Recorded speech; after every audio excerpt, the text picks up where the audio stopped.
could be a Jewish friend that you have, and you want to protect them. I think you should have just them in give your up on attic. that line of question. They really got him in a chokehold, huh? That is a vice grip, white knuckle strength chokehold.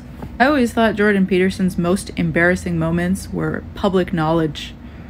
But I really, really, truly wonder what Mossad has on him that he panicked like this. If you believe in something, you stake your life on it. That's what Jordan B. Peterson taught me. Ants can't even call himself a Christian. Arguing with atheists about Christianity. To meet you. Nice to meet you. I guess since you said morality and purpose cannot be found in science, it would just depend on like what you're referencing. If you're saying a description of your psychological preferences would be considered within science, sure. But I don't think that you have to say that it comes from science in order to be like an atheist. As an agnostic atheist, I don't know if God exists and I don't believe that a God exists. And the only ones that I would really reject would be like the all-knowing, all-powerful, all-good, perfect notion of God that plenty of Christians like prescribe themselves. So I guess How is that relevant to this claim? You're basing a position of morality and purpose in some like notion of God that isn't the same type of notion of God that typical Christians would prescribe. Your notion of God is what typical Christians? Yeah, typically when I talk to Christians, they say that they believe in an all-knowing. How about Cardinal Newman, who defined God as conscience? He's a major influence on all of Catholic social theory. How about that Christian? Sure. So do you believe in the all-knowing, all-powerful, all-good notion of God? What do you mean by believe?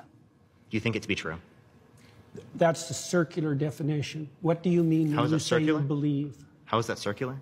Because you added no content to the answer by substituting the word true and believe.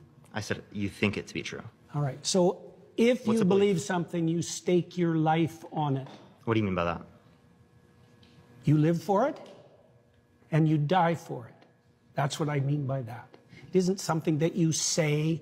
It isn't something that's associated with logical consistency. It's not declarative. It's not propositional. It's not a figment of your imagination. It's the presupposition of your attention and your action. And you're either fragmented, in which case you worship multiple gods, or there's some unity at the bottom of it that makes you an unstoppable force. Okay, so you're saying that you don't believe something if you wouldn't die for it? Not really, no. Okay. So then, how would you define belief? Something you say? Well, can I explain? Like, I could believe it is the case that this pen exists, but if someone like threatened my life, right, I would lie in order to be able to save my life, right? Like, I think you would do that too. You wouldn't lie to save your life? Don't be so sure. You wouldn't lie to save your life? How much do you know about me? I didn't lie to save my career. I didn't lie to save my clinical practice. Would you lie to like save your children, your mom, your dad? I don't think lying would save them. No, can there ever be a circumstance logically that lying could save someone? Yeah, and if you're steeped in sin, you're likely to live in circumstances like that. I'll give you an example. If you're like in like Nazi Germany, and it is the case that there's like Jewish people in your attic and you're trying to protect them, would you lie to like the Nazis? I would have done everything I bloody well could, so I wouldn't be in that situation to begin with. It's a hypothetical, and it's not answerable. You can't answer hypotheticals? No, I can't answer a hypothetical like that because it's far. Look. Don't play games. I'm not playing games. I'm just asking if you ate it. If you present me with an intractable moral choice that's stripped of context and you back me into a corner, you're playing game. I just told you I would do everything that I could to make sure that I'm never in that situation. By the time you've got there, you've made so many mistakes that there's nothing you can do that isn't a sin. Being born in Nazi Germany and trying to protect people that you care about, like there could be a Jewish friend that you have and you want to protect them. I think you should just give up on that line of questioning. Give up on just like trying to clarify your position? Because you don't like, are you like uncomfortable with me asking this question? It's just a basic hypothetical. Like I could ask you. It's just a basic hypothetical where you put Jews' lives at stake in Nazi Germany. That's just a basic hypothetical. Obviously, you would lie in that scenario to save their life, but you're like not trying to answer this question for some reason. I just told you why. Are you anti-fascist? Like, so you're anti-fascist? Why are you asking that? I was just asking, just clarifying. But like, okay, again, you're not answering this hypothetical because you know it shows that you clearly would lie to save someone's life. I'm answering it in a manner you don't find acceptable. Obviously, because I care about truth. I wouldn't be in that scenario. Obviously, right? Logically, because that's No. already happened. Like that's in the past. You don't have a time travel device. We're bringing this logical hypothetical up to show you that in some circumstances that do happen within the real world, you would lie to save people's lives. So your definition of truth isn't actually how we're typically using it. So what you're trying to do is you're trying to muddy the waters when I ask you, like, do you believe this? Do you think this to be true? So you don't actually have to answer the questions. And plenty of Christians don't like that because they clearly see that you don't really like want to be associated with I can Christianity. with that imagine respect. that I was in a situation where the best I could do as a consequence of my previous mistakes was to tell the least amount of lie I could manage. But that would likely indicate that I had made all sorts of catastrophic errors on my way there. So you would lie to save someone's life. So again, you do believe it to be true in that circumstance, even though you like lied in that scenario. So Not clearly that's without what the you see to be true. context that I put it in. You were not willing to die for it. said- You were not willing to let other people die for it. So that's not what you see to be true then, seemingly. You're doing exactly what I said you were doing at the beginning of the conversation. You're generating an impossible, restricted, hypothetical with no precursors to back me into a How is corner. it possible? Is there something contradictory about it? Nice to meet you. Yeah, nice to meet you too. Yeah. You're saying atheists worship things or people or places, whatever. Can you be very clear about your definition of worship again? Attend to, prioritize, and sacrifice for. Okay, that's it. That's your understanding of worship. Well, I could flesh it out, but that'll do for the time we have. Okay. Do Catholics attend to Mary? Yes, Okay. So do they fit that description of worship? yes. So you would say Catholics and other people that revere Mary, like the Eastern Orthodox tradition, worship Mary. Well, they might not put her in the highest But you would place. put it that way. No, You just said it. Now you're taking it back. there's now? still a hierarchy. Okay, there's a hierarchy, but within the There's something at the top. All right, you can worship things Mary below. is quite a ways up the hierarchy, but not at the top. Let's go over your definition of worship again. What's your definition of worship? Attend to, Attend to. Do prioritize, and Catholics sacrifice for. do Catholics attend to? Do they prioritize Mary over all other human beings? No, I didn't say overall, did I? I didn't add that to my definition. You understand? I said there was a hierarchy as well. You attend to. So you can attend to something trivially, or you can attend to it deeply. And now you're adding stuff to the definition. But your original I definition. added the hierarchy part at the beginning. Are you just familiar? didn't understand it. Are you familiar with the Immaculate Conception? Why is that relevant? Because you go to a Catholic church, don't you? Or you've attended recently. You're interested in Catholicism, aren't you? Sure, All right. Are you familiar with their doctrines? somewhat. Okay, you're Their familiar. doctrines are very how do they deep. regard Mary? Why are you asking me that? Because you're a Christian. You say that. I haven't claimed that. Oh, what is this? Is this Christians versus atheists? I don't know. You don't know where you are right now. Don't be a smartass. Well, and I mean either it, you're a 'cause I Christian won't or you're talk not. to you if you're a smartass. Oh, either you're a Christian or you're not. Which one is it? I could be either of them, but I don't have to tell you. You don't have to tell me. I was under the impression private. I was invited to talk to a Christian. Am I not talking to a Christian?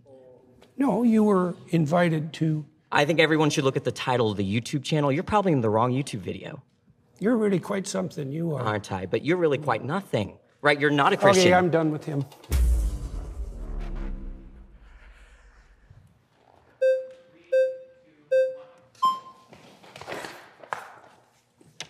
Hi there. Hi, nice to meet you. What's your name? Gerard. Hello, Gerard. Nice to meet you, sir. So you've said that worship is when you prioritize and sacrifice for something, right? Yeah. Okay. But there's a hierarchy in there. Sure. So I prioritize and sacrifice for my wife more than I would prioritize and sacrifice for a random person on the street, right? Probably, yeah. Presumably. Do I worship I don't know. my I've wife? seen some pretty bad marriages. Assuming a good marriage, are you saying I worship my wife? I'm trying to define worship. Well, that's what I'm asking. So prioritize and sacrifice. I do The those higher it things. is in the hierarchy, the more what you're doing is akin to worship. But even in your trivial acts of attention, you're prioritizing and partaking in worship, even if you don't know it. So I am And it's prioritizing. partly, well, with regard to your wife, say. So why do you value your wife? You do value your Yes, wife. I love okay. her. So I Right. prioritize and I Okay. sacrifice for her. Right. So that's within the confines of love, let's say. Sure. What else does it serve?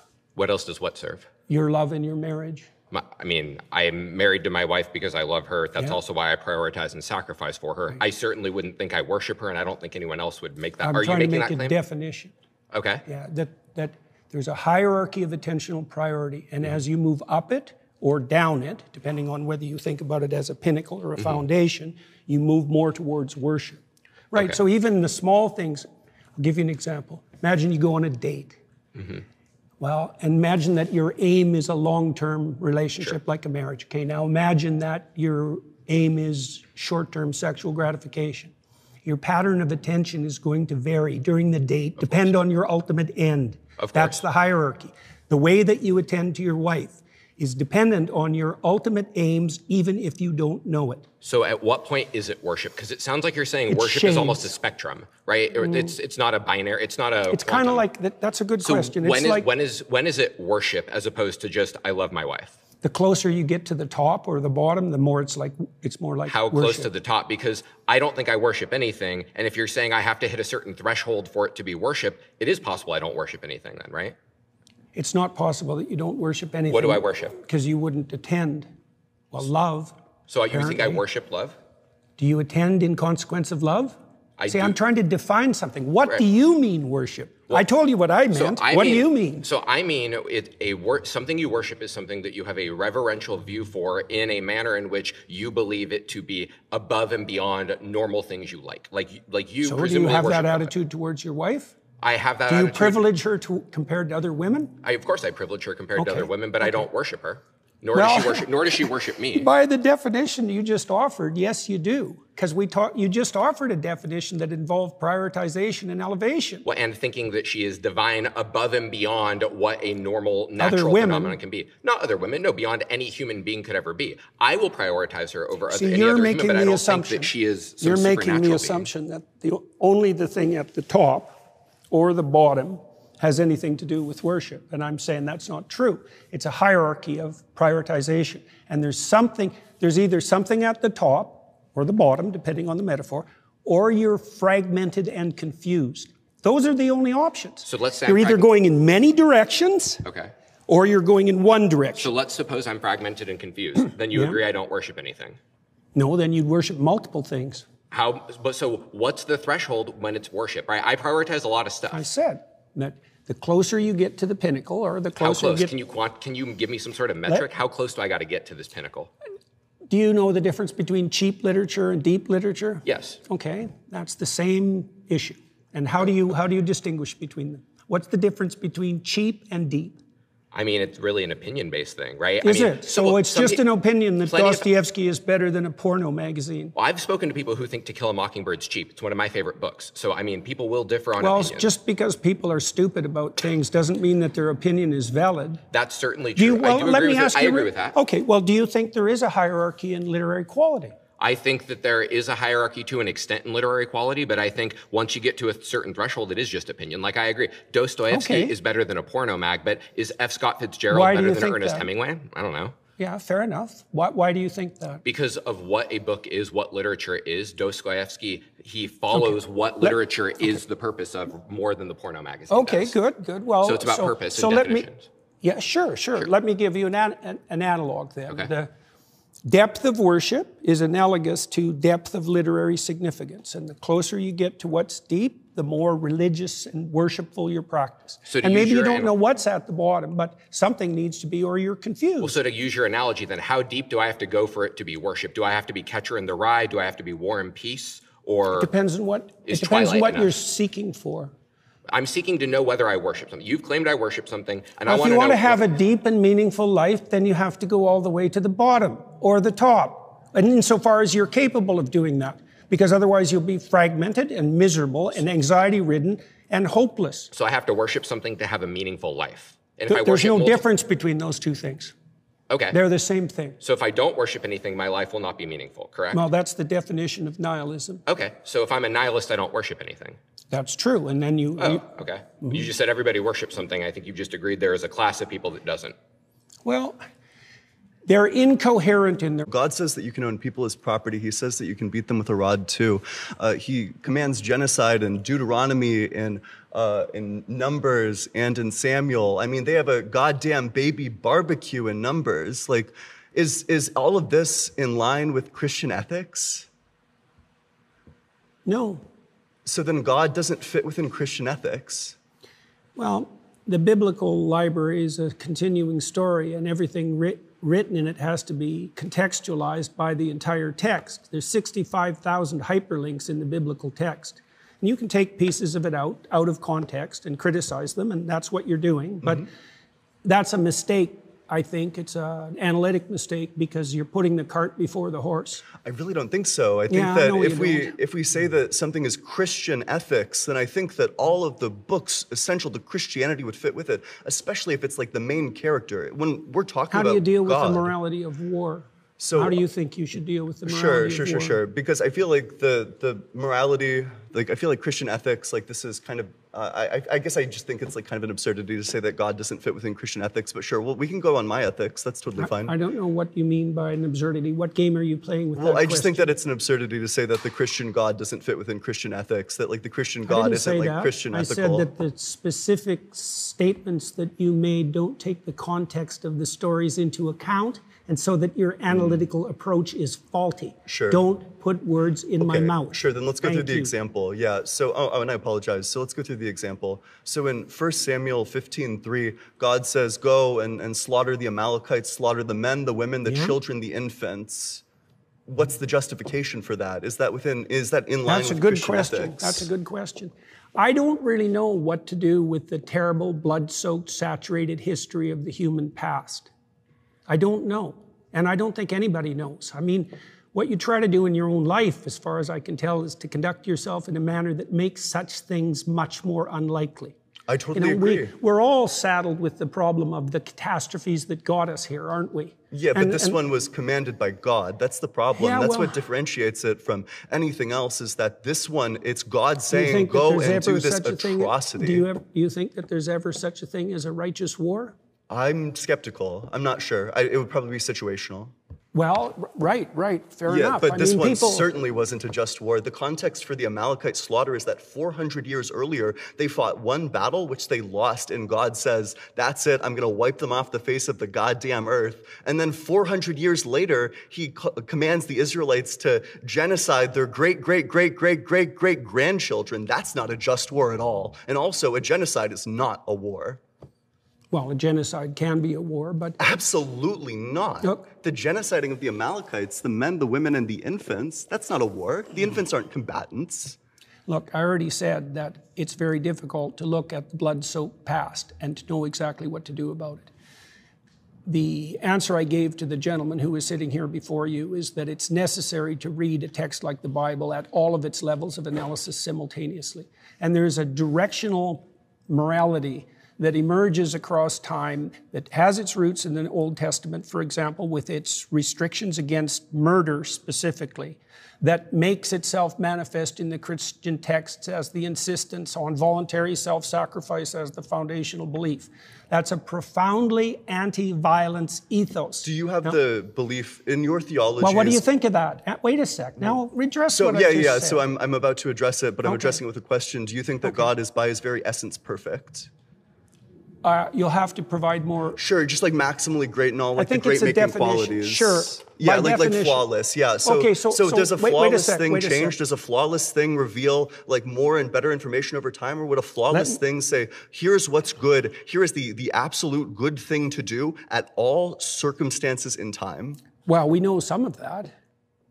Wait, Tell the truth. That's one. That's totally fine, but presumably... No. You don't get to skate over that. That's totally fine. It's a straw man of my position. It's a straw man of the argument. So the argument is that God... Wait a sec. You said find one maxim that's transcendent across situations. I didn't say any of those words. I'm not sure what conversation you're a part of. Don't be a smartass.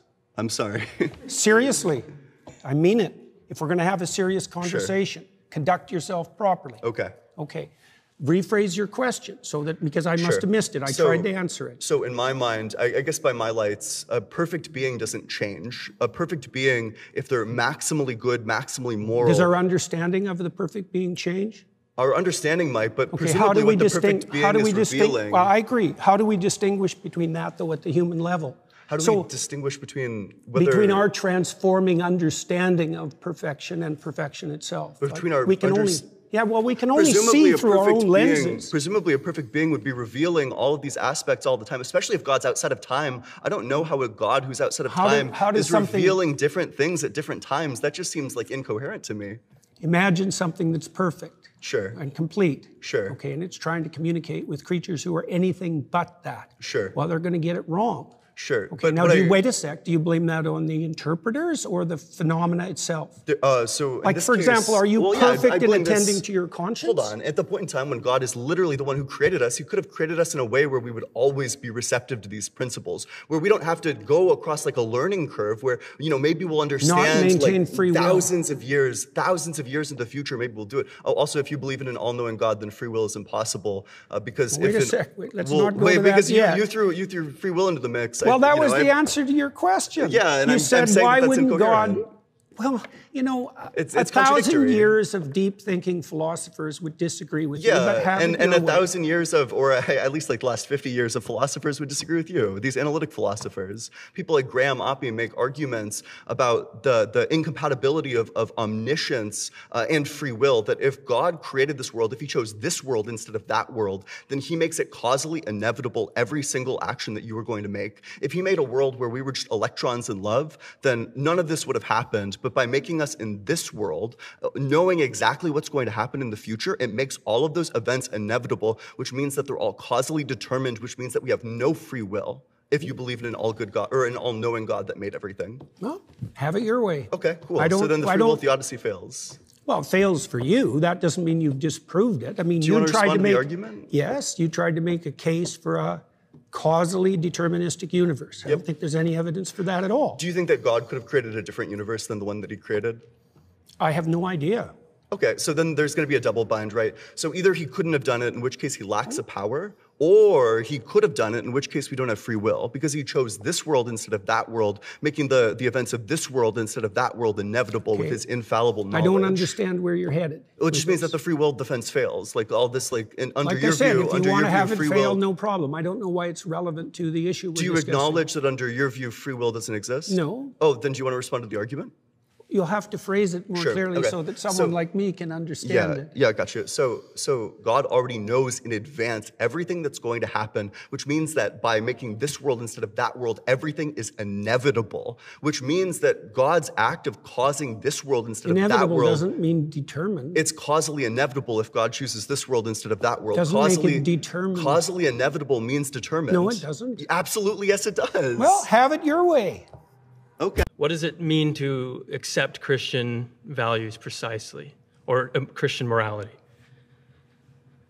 It means to aim up as hard as you can, no matter what happens to you. Okay. Okay. So I think that that's a very broad definition of what Christian morality is. Yeah, but it'll come in handy at some point in your life. Right. But I think that many different disciplines and theologies. Well, you asked for a truncated answer. Eh? Right. I mean, there's other ways of representing the situation, but I wanted to give you something that was kind of foundational briefly. Yeah, that makes sense. It doesn't mean it's, exhaustive. Yeah.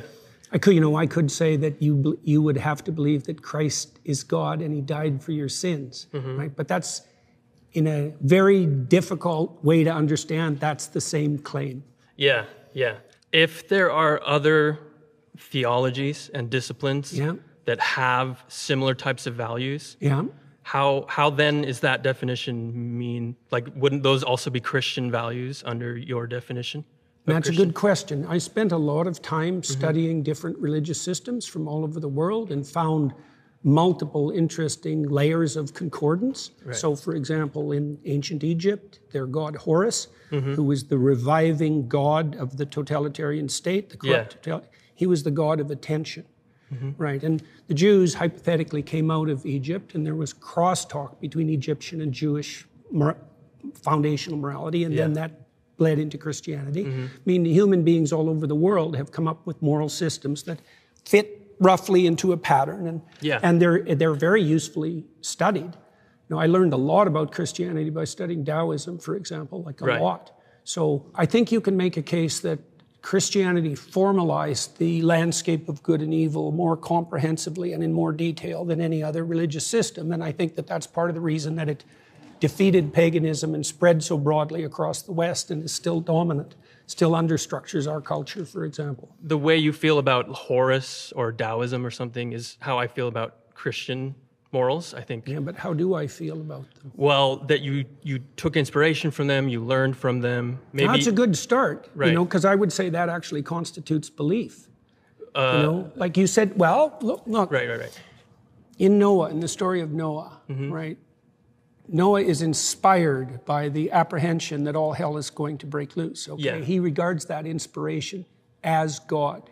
Okay. Right, and when God comes to Abraham, he comes to Abraham as the spirit of adventure. It's inspiration. One of the definitions of God in the Old Testament, unsurprisingly, given the derivation of the word, is inspiration. And so if you take inspiration from Christian ideas, then insofar as you do that, you are in fact a believer, which was my point with regards to atheists. Correct. Not understanding. But have what you they're taken rejecting. inspiration from Taoism or from studying Egyptian mythology? Definitely. So then you believe them under that definition? Yeah, but I've incorporated them into something I think that's more comprehensive. Is it possible to take inspiration and to appreciate the teachings without being a believer in their truth claims? It depends. No, I don't think so. But I think, you see, there are different kinds of truth claims, right? There's propositional truth claims, which are the truth claims of what you say. And then there's embodied truth claims, which is the truth claims of what you do. That should be prioritized. Optimally, what you say and what you do would be brought into harmony. But I would say if you had to prioritize, it should be what you attend to and what you act first. And that's what Christ actually says in the Gospels, because he points to the Pharisees, for example, who say all the right things, but don't do any of the right things, and points out very clearly that that's not acceptable. I don't know that the Christian morality, those principles originate in Christianity, because you brought up other things that predate Christianity that you can very closely tie connections to. Well, I don't think they do originate precisely. I mean, right. I don't think the Christian claim is exactly that they originate in Christianity. So if I'm living those values, how is it that I'm living the Christian values and maybe not the Egyptian values or something else? Well, that you one brought of there. You've been voted out by that was good. That was good. Yeah.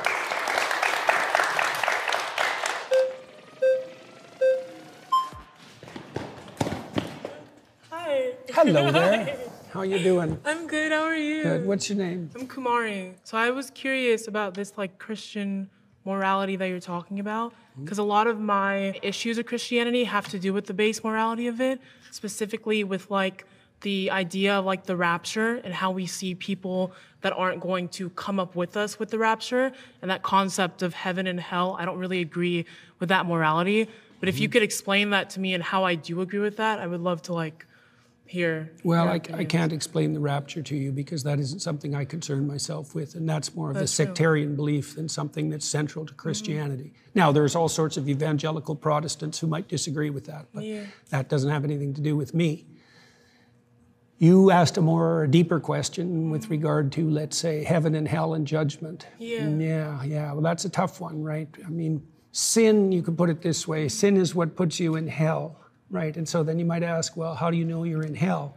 How about you do anything to get out of it? Can I ask you How a about question? you know that you put yourself there? Do you think, is sin a part of Christian morality? What do you mean exactly? Sin as a part? The it's concept missing the of sin? Okay, it's derived from an archery term, and it means to miss the target. Right, and so it presumes that there's such a thing as a central target and that you can miss it in many ways, and the consequence of that will be your life will be ridden with anxiety. Your life will be pointless. People will turn against you. Don't believe in sin at all. Well, do you believe in error? Have you made any mistakes? What if I believe that the mistakes that you make, that they're fixable, and so that no sin is finite, and that that's a Christian belief. The idea of hell, I don't believe in it. That's also a Christian belief, by the way. A Christian belief is hell? No, that there's no sin that.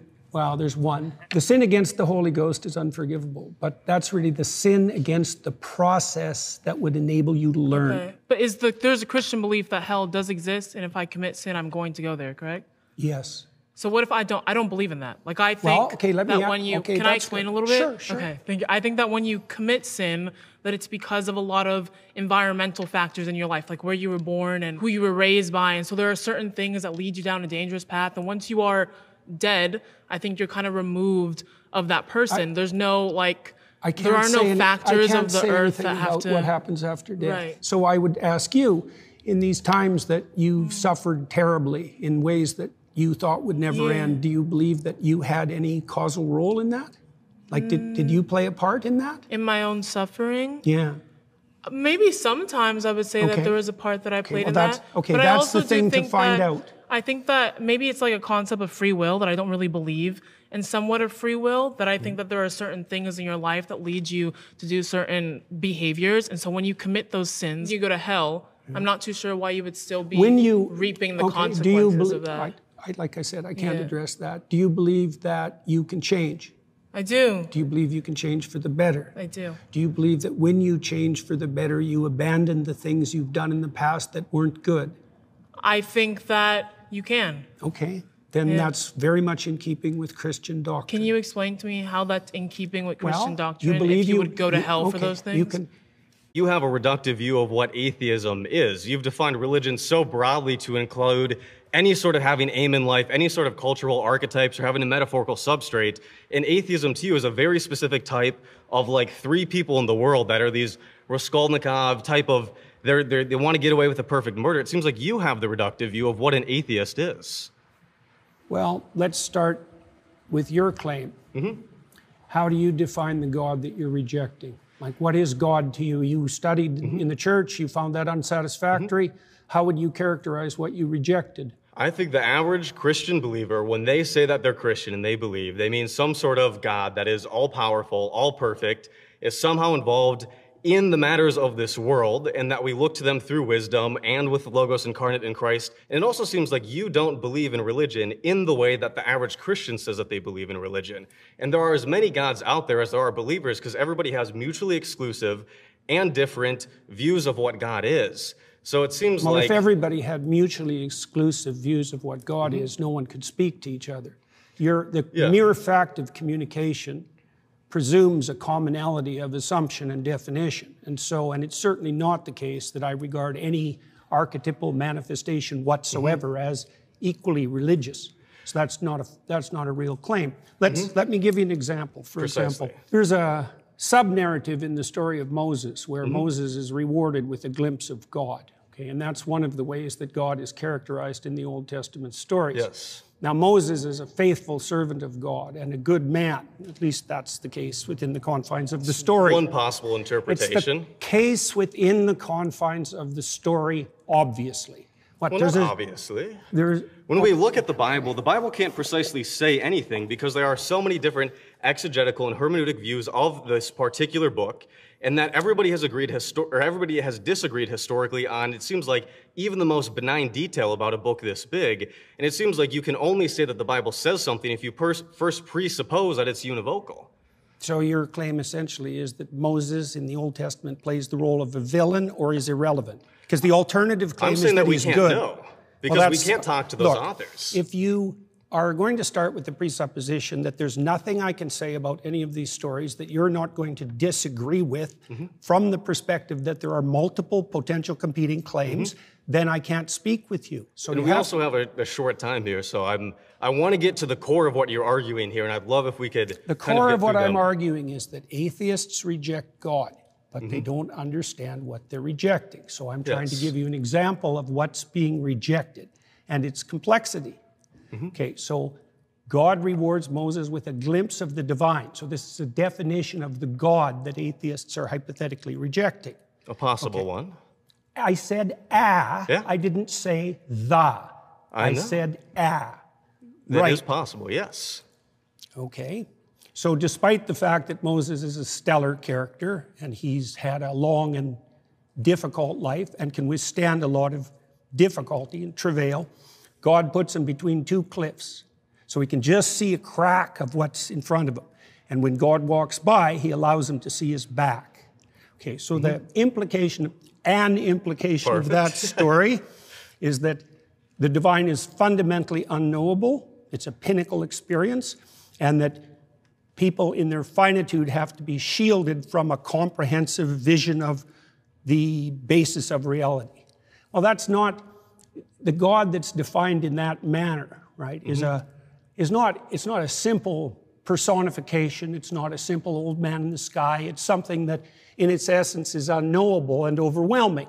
And that isn't, in my experience, the God that's defined by atheists who are attempting to undermine the story. I mean, it's the same claim, for example, that you're a finite creature and that you face something that in the final analysis is unknowable, and that you have to establish a relationship with it regardless of your inability to perceive or even withstand perceiving the whole. Okay, is there a problem with that? I mean, the problem is that when we look at, famously, when you've been asked, do you believe in God, the question becomes, what do we mean by God? And in the Bible, it's not even clear the biblical authors know what God is, because Yahweh has historically emerged from an early storm god, a deity that doesn't exhaust the category of deity, and that has changed over the Old Testament. Does God have physicality? Does God not have physicality? It seems like, yes, if you define religion to mean anybody that has an aim, anybody that looks at the unknown, anybody who wants to go from chaos to order is inherently religious, then yes. But also in the same way, I could define atheist as somebody who doesn't dogmatically believe in a religion, or somebody who doesn't regularly attend religious services or belong to a denomination. Help, especially the audience, kind of like boil this down. There was a lot of words there. That the central claim is that we exist somewhere between the finite and the infinite. A central claim. A central claim is that we exist somewhere between the finite and the infinite. No, I said that we were finite and we had to establish a relationship with the infinite. Yeah, then in that case, then we're all religious, but then I can do the same thing and define one particular element of atheism. It seems like we both have a reductive view of what the other side looks like, to the point where a conversation seems incoherent, and not just incoherent, but not in the way that the average Christian understands Christianity to be. Do you have a problem? Let's pause there. Sorry, you've been voted out by the majority.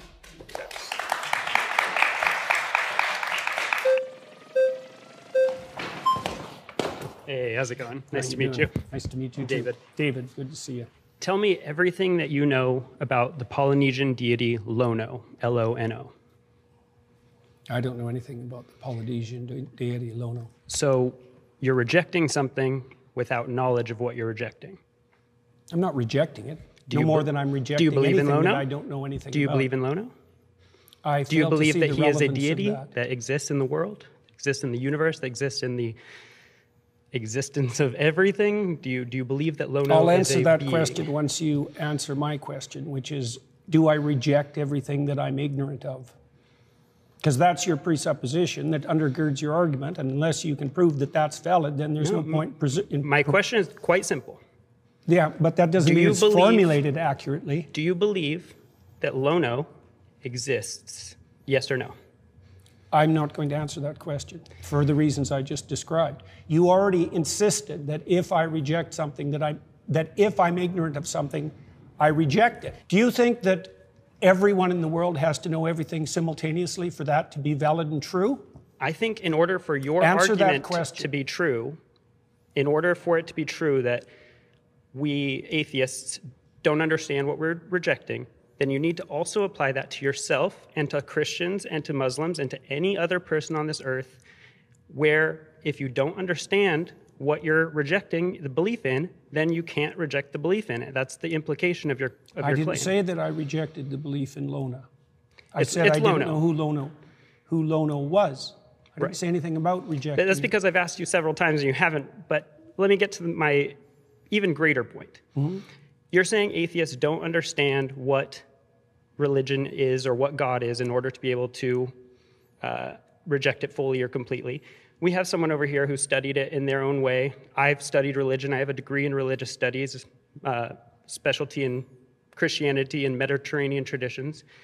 And further than that, beyond me, Pew Research studies suggest that atheists and agnostics actually know more about religion and about religious stories, the foundational principles, than believers. I feel like you're getting at this idea of polysemy, where we have multiple related meanings for a word, right? Like, for example, a famous painting can be emotionally moving in that it changes my emotional state. And when I was on the highway coming here to the studio, I was physically moving. I was changing my position.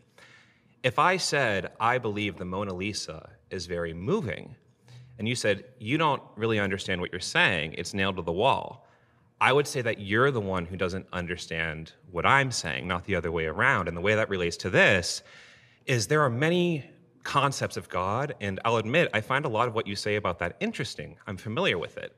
The idea of this kind of Jungian hierarchical thing, or as a metaphor or a symbol, or the kind of, atheist, materialist, literalist idea of a agentic, omnipotent, omniscient being that intervenes in reality, right? So when I'm saying that I reject the concept of God, I'm aware of these other definitions of God, but I think that when we use words, we tend to only imply one meaning at a time. So the same way that I would say the Mona Lisa is moving emotionally, but I would not say it's moving physically. I would say I reject the concept of God in this very literal way. But what literal way? The way that God is this omniscient, omnipotent, agentic, supernatural being that sent his son down and has, caused miracles and all these things like that. The idea of God is Do you think that there's an underlying unity of things? Could you explain that question? Well, scientists, for example, believe that science unifies in a comprehensive theory. Do you, yes, no, or that there are multiple competing truths? Those are the options. Either things unify or there are multiple competing truths. I know that, for example, like in physics, people are looking for like a theory of everything. And why do you think they're doing that? It's interesting, it's helpful. But they also believe that there's an underlying unity to things. In a sense, yeah. Like the material world and time and space are probably governed by universal laws and principles? Partly that, yes, yes. But that the same thing might extend to a broader domain that would include imagination and value. Could you help me connect that to the prompt? Well, I'm trying to define God, the God that I don't think atheists do a very good job of defining. Here's another question for you. What do you think guides you in your determination of whether or not what you're saying to me is true? Can we go back? Can we stay on what we were talking about? We are. Okay. You're just uncomfortable with the question. No, I feel like you're just kind of throwing different spaghetti at the wall. I'm not. Okay. I asked you a very specific question. What is it that you think guides you when you're talking to me to help you determine whether what you say is true? Logic, memory, reasoning, sensory information. How do you distinguish that from being governed by something that's false? An interesting question. How do you know the difference when you speak between what's true and what's false? So you could imagine... I infer, right? I can infer. From what principles? So, and what are you getting at? I'm getting at the fact that your conscience guides you. Is that reasonable? Conscience is defined by my empathy and my reason are my foundational. Define it any way you want. Okay, so that's how I'm defining my conscience. Is my my conscience is my sense of right and wrong. Yeah, exactly. Yes. Yeah, Where does that come from?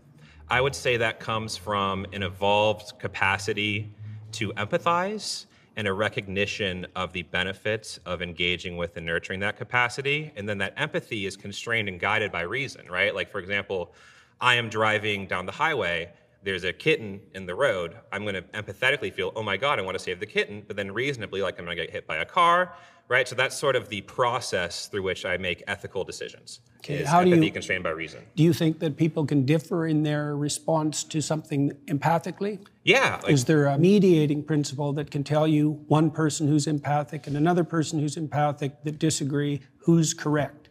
Interesting. Yeah, I mean, I think that's where we'd have to, talk it out, right? We do that in real life all the time when we have, whether that's a discussion with a friend about the right thing to do in a situation, whether that's a policy discussion about law, right? That's where we can converse with each other, think about things, explain our perspectives, and then kind of reach a conclusion, right? That I think that we do that all the time.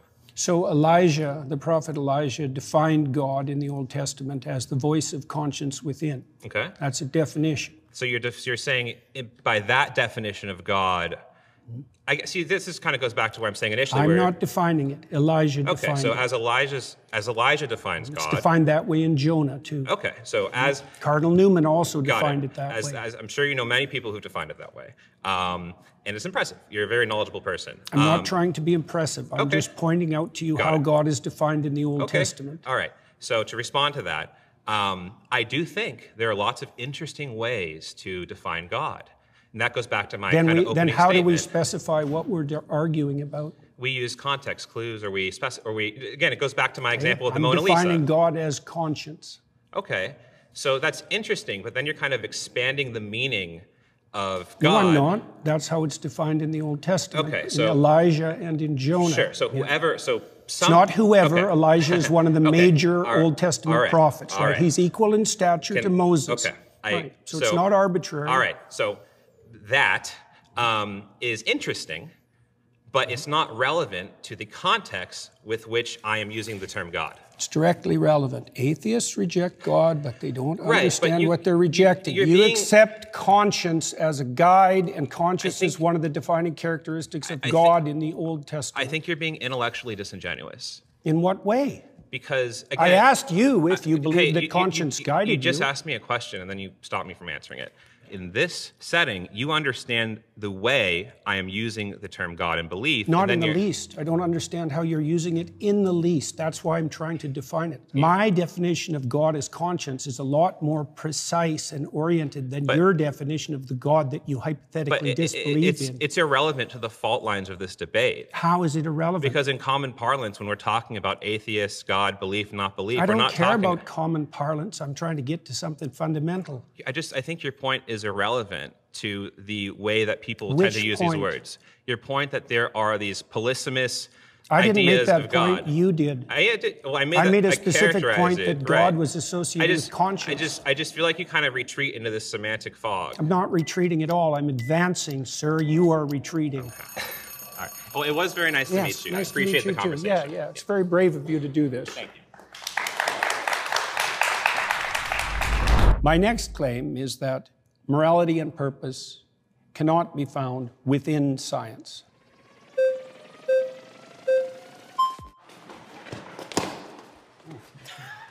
What is up, Mr. Canada? How you doing, man? I'm doing great. What's your name? Brian. I think it's interesting that you say that morality and purpose can't be found in science. Actually, no, within science. Sure. Yeah. Purpose, I actually grant you, because purpose is subjective, right? Unless you want to boil it down to the purpose of life is just to procreate, right? Sure, whatever. Morality is actually something that we do see. We actually have examples of Neanderthals, and older individuals found in a tribe, missing an arm, missing teeth, still alive somehow in his 40s, 50s, right? Typically, you're a Neanderthal, you can't eat, you can't hunt, you die, right? But we know that members of his tribe were taking care of him, right? So we know that at some level, early in our evolutionary history, we actually developed altruism. We have examples of chimpanzees who actually have a basic understanding of fairness, right? If you give a chimpanzee 2 grapes, right, and his buddy gets 3, right? He actually freaks out, right? But you give both chimps 3 grapes and they're good. We have examples of parrots. Except for the greedy chimps. Except for the greedy chimps. They want 4 grapes. They want 4 grapes. You know, those do exist, right? But we have similar examples where we do animal tests, right? So morality is intrinsic. I think. So it precedes science. I think that actually a better way to define it would be that social animals, which we are, right, require some level of morality or... Into what? I'm not disagreeing. Sure. Why do they require that? Because it's the only way that social groups can actually survive, right? That's my point with regards to science. Thank you very much. Is that? Precisely the point that you just made, that science has to exist within a moral framework that isn't in itself scientific. How's that not scientific? Well, because it's not derived from the scientific process, as you just indicated. It doesn't need to derive from the scientific process. It's the fact that we are social animals, and we need that to exist as a group. I agree, but you pointed to the morality of Neanderthals, to the morality of chimpanzees. They didn't derive that from science. They don't need to. That's not how that works. That's my point. Science explains it. So no, science doesn't explain morality. It doesn't explain how social animals would need to be. Well, that's a complicated question. But we see it though. Yeah, but explaining the evolution of morality and explaining morality itself aren't the same thing. Okay, so you're asking why does this happen? Yes, that's more accurate. Because we're social animals and we need to be... Yeah, but there's more to it than that. Is there? Sure. For example, so we're moral animals that have a sense of the future. Sure. Okay, that makes us unique. And that structures our morality. No, actually, there are other animals that can predict the future. Or not predict really. The future. No, tigers. Actually, there was a tiger at the SF Zoo that killed somebody. And so hunting actually, animals. No. Kids threw shit at the tiger. The tiger actually plotted its escape, and it found the kids. I'm not saying that animals can't think. Okay. No, but they can perceive the future. That's what I'm saying. Well, voted out by the majority. So in the Bible, it talks a lot about slavery, right? Yes. Yes. So in that, it teaches you how to take care of a slave. Rather than saying slavery's wrong, I think it should say that. It says that in the story of Moses. says slavery is incorrect. It says it's immoral. That's why Moses leads his people away from slavery. But why does the Bible predicate and tell people exactly how to take care of a slave? Isn't that immoral? Wouldn't you say that culturally we've evolved as a species, as he said earlier about empathy? Yeah, I would say that the reason we evolved, so to speak, away from slavery was because the West was founded on Judeo-Christian morality and the presumption that every person was made in the image of God. And so slavery itself became immoral, and that was established by Protestant Christians in the UK, who then convinced the UK government for 200 years to go to war on slavery. And wouldn't you say that this is about the cultural evolution of humans in general, rather than just Christianity? No, I think it's the flowering of the ideas that were embedded in the biblical texts across long spans of time. I feel like this is just humans editing based on the cultural evolution of morality. What do you mean by just? Just? Yeah, just humans. Well, humans. Editing. Well, based on culture and history, right? We get better. They did do it based on culture and history, but culture and history have their foundations too. So. Well, yeah, but we're talking about slavery. So many people bolstered it based on the Bible. Based on the Bible. They looked at it and they justified it in the United States and the Deep South. They justified slavery based on the Bible. The main thrust of Protestant thought in particular was stringently against slavery, and it was about the only movement in the history of the human race that had an anti-slavery direction. Which was driven by humans and their understanding that's one of way morality. Of looking at it. Well, it depends. It's the same with women's suffrage. I mean, women's in the patriarchy. What do you mean it was driven by humans? Humans drove slavery too. Yes, exactly. So there's no argument there. If slavery and anti-slavery were both driven by humans, what does your claim that they were driven by humans have to do with it? Evolving morality based on the culture that within the society that they live in. Okay, fine. So with women's suffrage as well as a very similar topic in the Bible, there are denominations in Christianity such as Pentecostal movement, which do bolster women to be pastors, right? Which I think that's a great thing to do. But most like to disregard women. Where do you think the idea that human beings were sufficiently equal to all vote and not be slaves came from? Humans. Yeah, but so did the idea of slavery. So did the idea of God.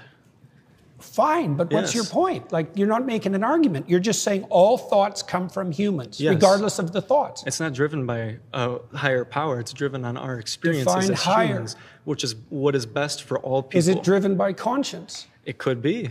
Which conscience is also something that has evolved over time. And I think that's something that does evolve in morality and empathy.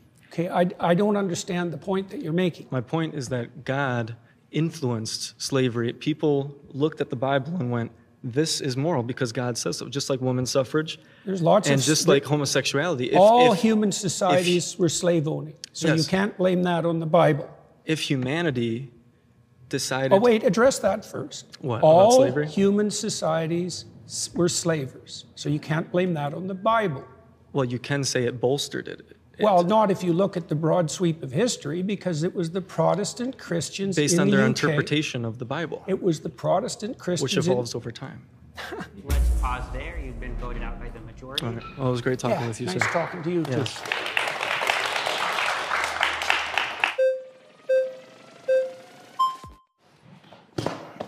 Dr. Peterson? Good to see you, man. Pleasure. What's your name? Brian. So the first thing I would like to say is I would like to engage in this discussion in a symbiotic manner. I would not like to engage where there is one clear winner and one clear loser. Emotions are activated and it ultimately comes about ego. So I'm just saying I'm really trying to understand your position, and I would just like you to really try to understand my position. Deal. Okay, sounds good. With that, if you're saying that morality and purpose cannot come from science, is the opposite of that true, that morality and purpose can only come from God? That's a way of defining it, yes. Okay. That's right, that's good. So I would say that with regard to the first claim, say, atheists don't understand what they're rejecting, because I would say by definition, God is the unity upon which moral claims are based. That's a definition, right? Okay, if there is a God, what is the purpose of life? Well, in the Christian tradition, the purpose of life is to engage in voluntary, upward, self-sacrifice so that the kingdom of heaven can be established on earth. So you're trying to make it to heaven and avoid hell?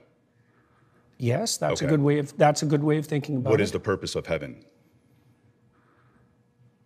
Do you understand? Well, so here's the deal. At minimum, it's the opposite of endless suffering. How about that? Okay, and so should we not try to achieve infinite suffering on planet Earth? And if we can achieve infinite suffering on planet Earth without God, avoiding it, if we can do that without God, then does that defeat your claim? Well, yeah, except that it doesn't. You circumvented my initial definition, because I said that by definition, God was the unified source of morality. And so if we engage in a moral exercise... And when you're talking about morality, though, when you really reverse engineer it and you get it down to its root, you're a psychologist, it really seems like it just has to deal with motivation. People are saying there is a God, It's more specific than that. Well, so let me ask you this. So if there is a God and there is a moral code and it doesn't come at your benefit, are you going to follow it?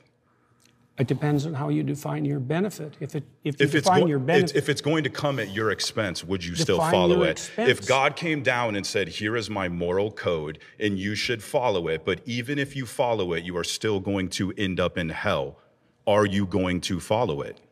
Well, that was the question that was put to Job and to Christ, right?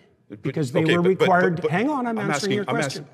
They were required to withstand trials that would break anyone and maintain their upward orientation regardless.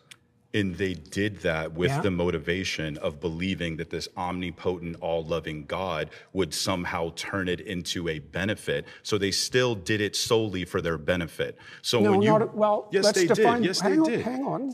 Let's define benefit. Like, if I did something for your sister, would that be to your benefit?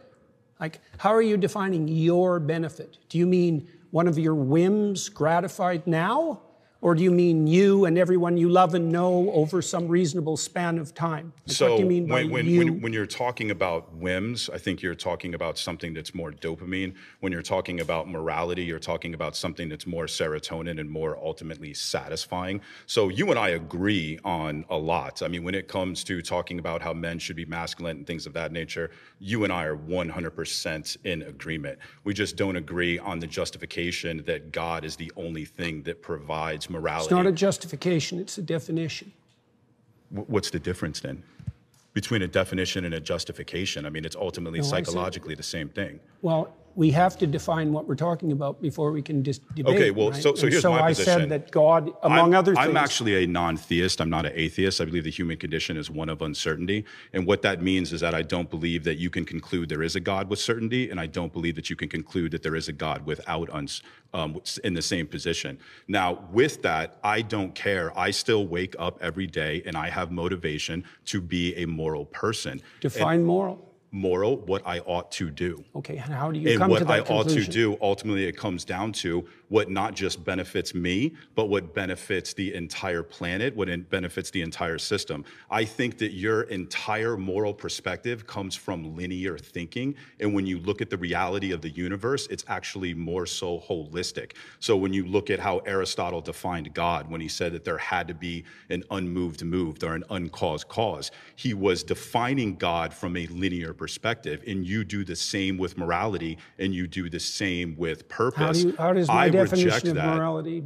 How does my definition of morality hypothetically differ from yours? Because you're saying that there's something that exists in a vacuum, that it exists in and of itself, and nothing in the universe exists in a vacuum. Nothing exists in and of itself. It's a whole systems-based morality. It's a systems-based reality. Is there a hierarchical structure? What the quantum... Is there a hierarchical structure? Are some things more important than others? Are some things, I think some things lead to more benefits than others. Then, by your own definition, some things are more important than others. Yes. Okay. What is pause there? You've been voted out by the majority. Jordan Peterson's framework for understanding Christianity is probably not the one that the Bible intended us to use.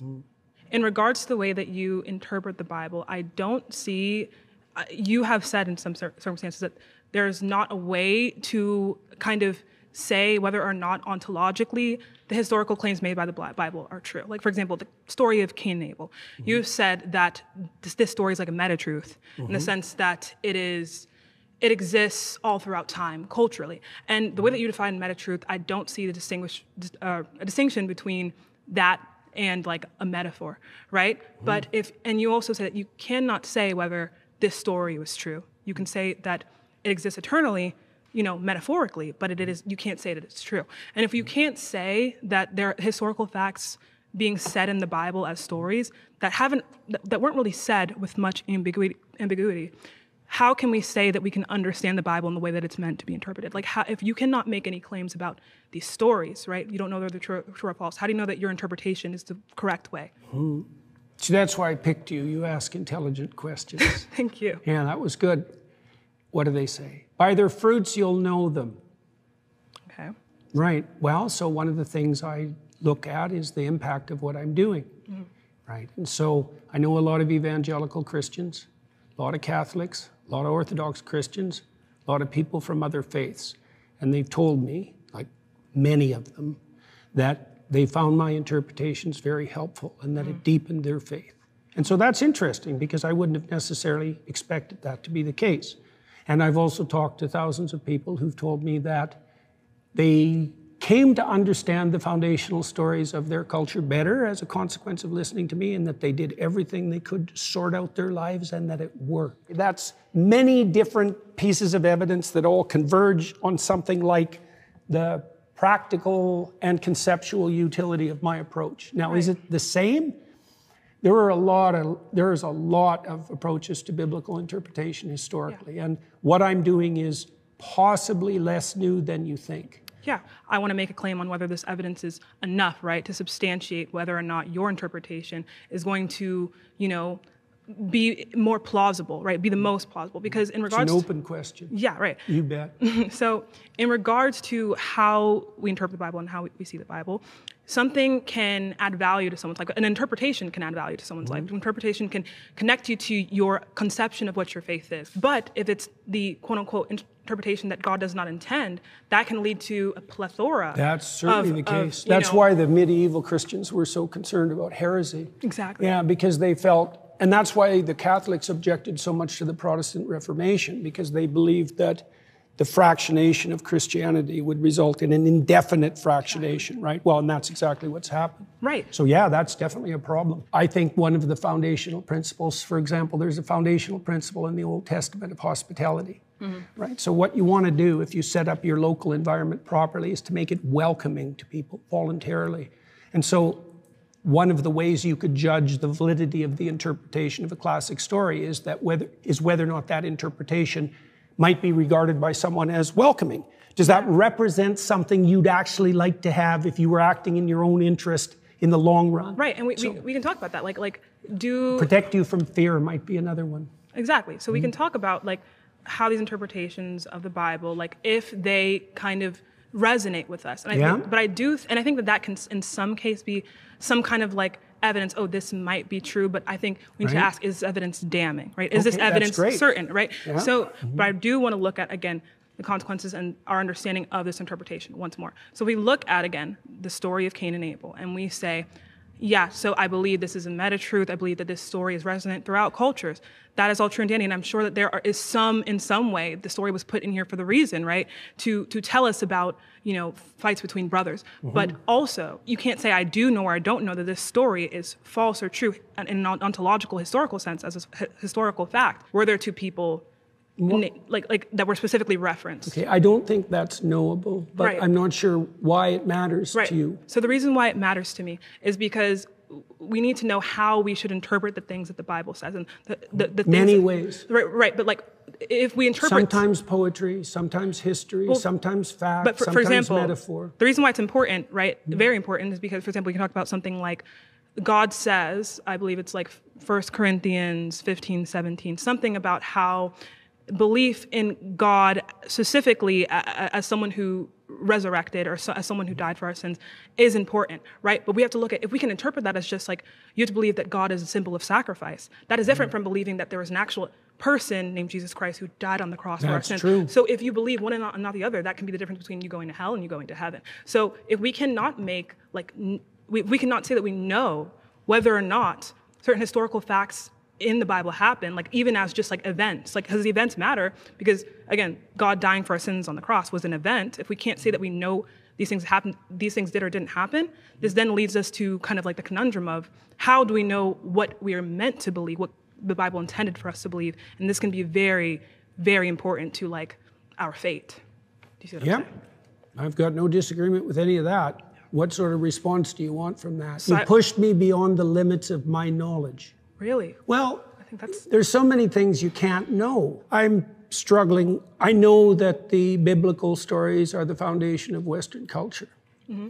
I know that the consequence of those stories has been the genesis of a society that is in the main freer and more abundant than any societies have ever been.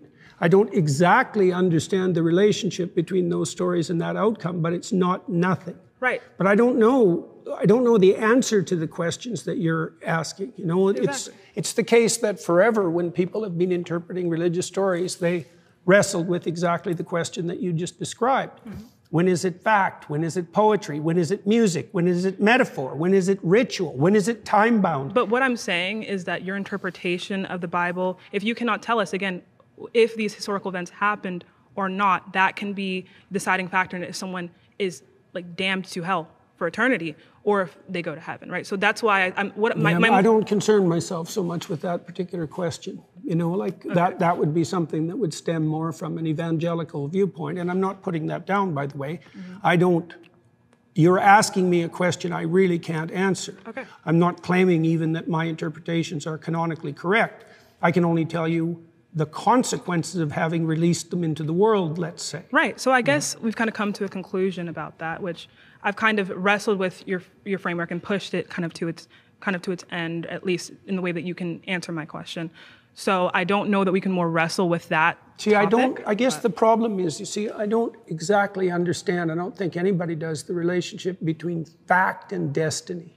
Okay. You know, well, they're different realms in a way, because knowing what the world is made of doesn't help you navigate through it. Not really. It doesn't provide you with a foundation for navigation.